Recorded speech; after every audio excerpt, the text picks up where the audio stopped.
Machilipatnam parliamentary నియోజకవర్గ ప్రచారంలో Janasena దూసుకుపోతుంది. TDP, Janasena, BJP కూటమి అభ్యర్థి బాలశౌరికి ప్రచారంలో ప్రజల నుంచి పెద్ద ఎత్తున మద్దతు లభిస్తుంది.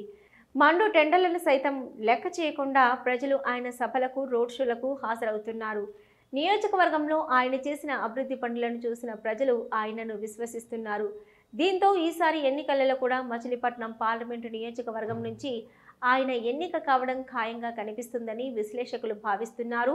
ఈసారి టీడీపీ, జనసేన, బీజేపీ కూటమి అధికారంలోకి వస్తేనే తమ జీవితాలు, తమ నియోజకవర్గం బాగుపడతాయన్న అభిప్రాయం ప్రజలలో వ్యక్తమవుతుంది.